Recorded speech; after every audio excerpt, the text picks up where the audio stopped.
I have been covering some of the best ETFs for maximizing dividend income, and high-income ETFs, more specifically covered call ETFs, have quickly become one of the biggest trends among retail investors. For those unfamiliar, these are funds that sell call options on their underlying holdings to generate premium income, which is then distributed to investors as dividends. The income they produce not only delivers a steady stream of cash flow, but also helps cushion downside volatility by offsetting declines in stock prices. And in my view, that is one of the greatest strengths of high-income ETFs. They let investors maintain market exposure while softening the impact of downturns. But I like to focus on hidden gems that are yet to be discovered by the majority of investors. ETFs that provide a unique and powerful profile that is genuinely useful for different types of investors. For example, if you're a passive income investor or retiree, you're not aiming for the highest total returns. You're aiming for consistency and low volatility. But as a younger investor, you'd probably prefer to be in high growth sectors in order to capitalize on the compounding effect. So it's really important to distinguish between these two categories. Now, one of the most popular ETFs among retirees for nearly half a decade now is JEPI, the JP Morgan Equity Premium Income ETF. This has become a staple thanks to its combination of risk management and high income generation with a dividend yield of over 8%. And right now, it is actually the most popular high income ETF in the market with over $40 billion in assets under management. It definitely doesn't have the strongest return profile, and to be honest, its lackluster performance has become a bit of a concern for many investors. The underperformance has been very significant, even compared to other value-oriented dividend funds on the market. However, when it comes to managing downside volatility, it has been one of the strongest high-income funds. And there aren't many high-income ETFs that provide the same yield and manage risk the way JEPI does. When you look at its performance during varying times of economic stress,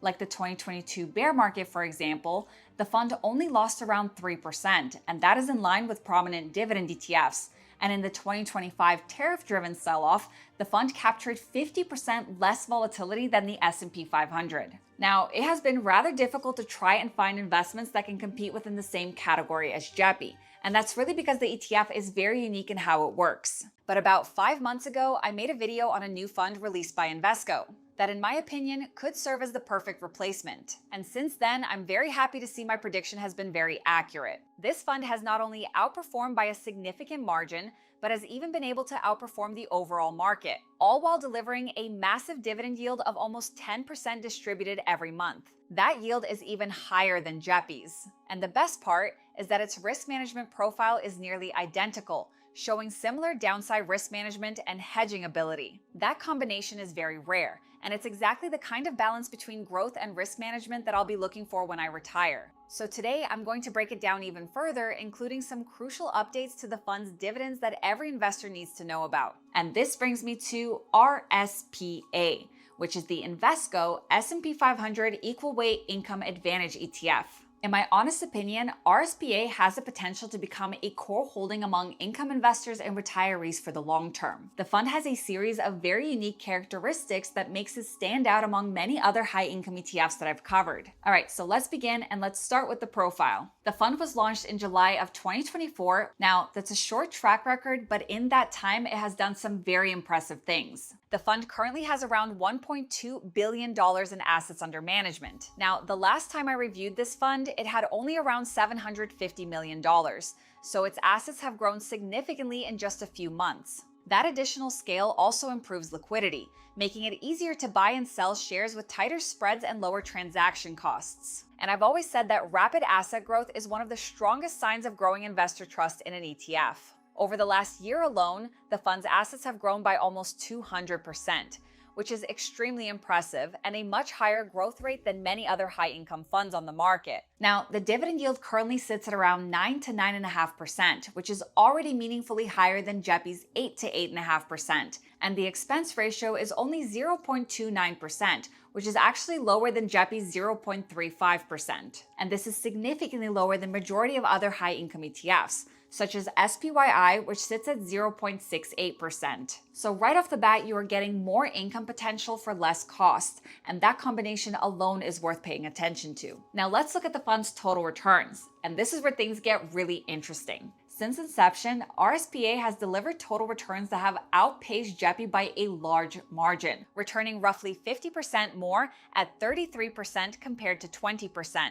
That comes out to an annualized return rate of 13% compared to just 8.4% for JEPI. And year to date, the fund has returned more than double the returns of JEPI, at around 16% compared to 6.5%, and has even matched the performance of the S&P 500 itself. But the most important thing you'll notice is that its risk profile was significantly better than the overall market and was almost perfectly in line with JEPI's. Now, aside from ETFs, when it comes to portfolio construction, I like to complement my allocations with individual stocks as well. One of my favorite tools for this is ProPix AI. This feature builds model portfolios based on different strategies, and it is designed to outperform benchmarks. And there are many powerful portfolio options you can choose from. What I like to do is pair my individual funds with the stock picks from the model portfolios that best suit the theme of the fund. For example, I'd pair RSPA with the top value stocks portfolio, which has returned over 150% in the last 5 years. Of course, past performance does not guarantee future results,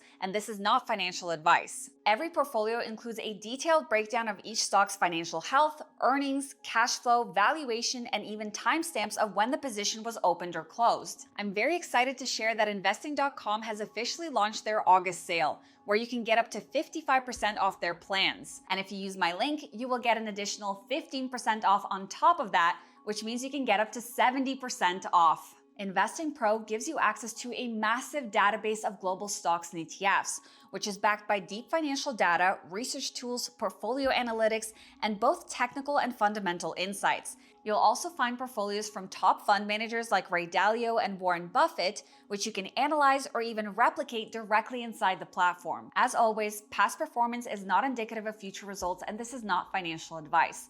I am simply sharing one of the tools I personally use to enhance my own research. Another one of my favorite features is Warren AI, which is like their version of ChatGPT, but with access to a real financial database. So when you ask it a question, the response isn't just surface level, it is backed by actual data and analytics from their system. There's a lot to explore inside the platform, and if you'd like to check it out, you can use my link or code Victoria Media to get an additional 15% off, for a total savings of up to 70% off. You can see that towards the end of March, where the S&P 500 was down over 7%, RSPA only fell by 1%, while JEPI fell by 1.6%. And if you compare that to other high-income ETFs, such as SPYI, it has outperformed significantly because SPYI lost around 6%. But as we know, the markets underwent a very strong rally in the last 3 months. And looking at JEPI's performance, it is now lagging behind the overall market significantly as it wasn't able to capture that recovery. But RSPA was able to do so. So essentially, this fund provides a similar risk profile to JEPI, but manages to capture a lot more total returns on the upside in recovery stages. And let's not forget that it's cheaper to hold and has a higher dividend yield. So I'm actually very confused why this fund hasn't taken off yet. Now, let's take a look at another example, like the 2025 tariff-driven sell-off. During the April 2025 sell-off, RSPA experienced a maximum drawdown that was almost perfectly in line with JEPI, losing around 10%.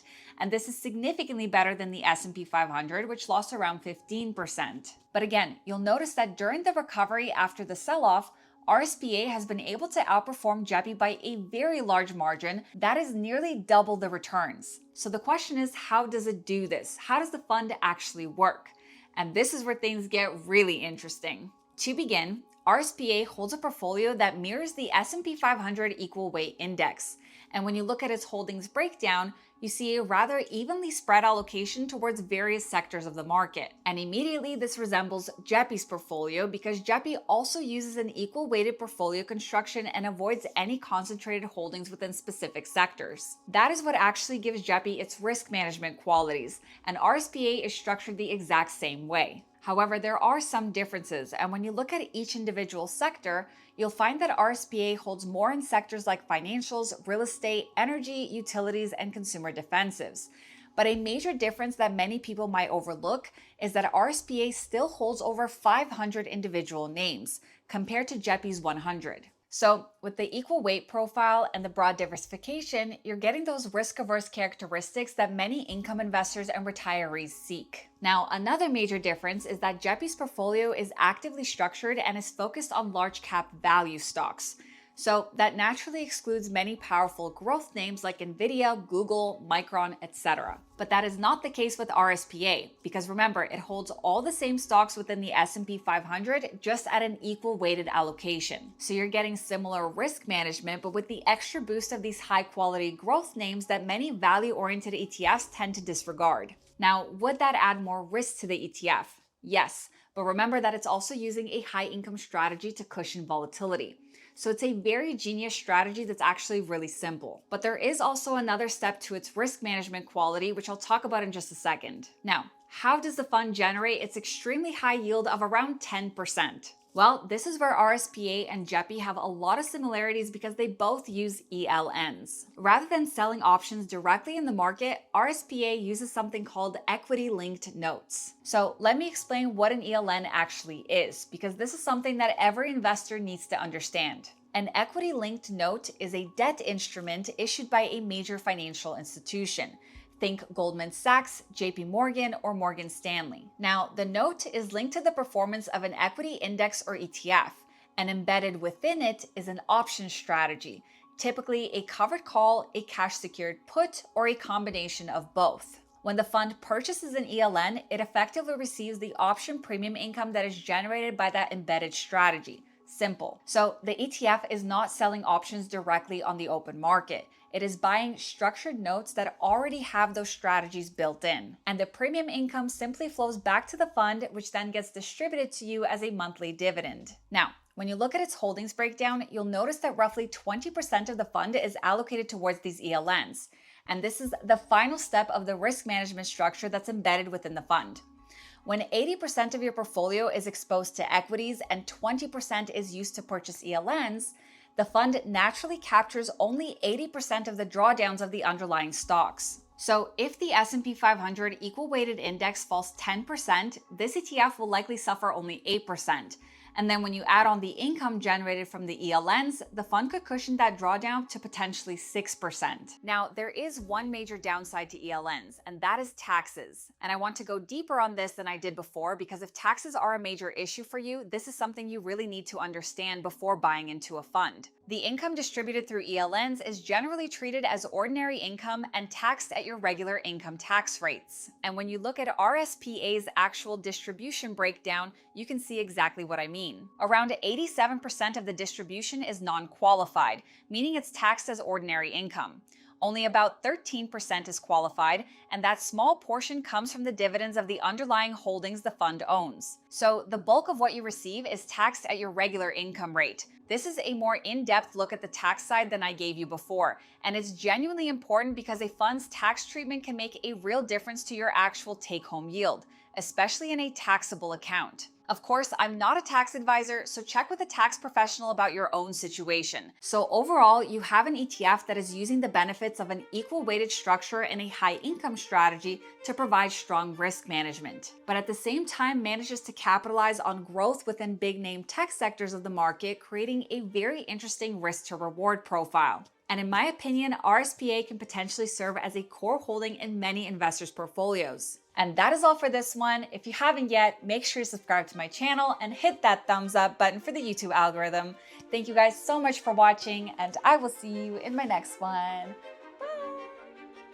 This video is for educational and entertainment purposes only and is not financial, investment, tax, or legal advice. Discussions of ETFs, investing strategies, market updates, or specific funds are general, not tailored to your financial situation, and should not be relied upon for decision-making. Investing involves significant risks, including total loss of principal, and past performance does not guarantee future results.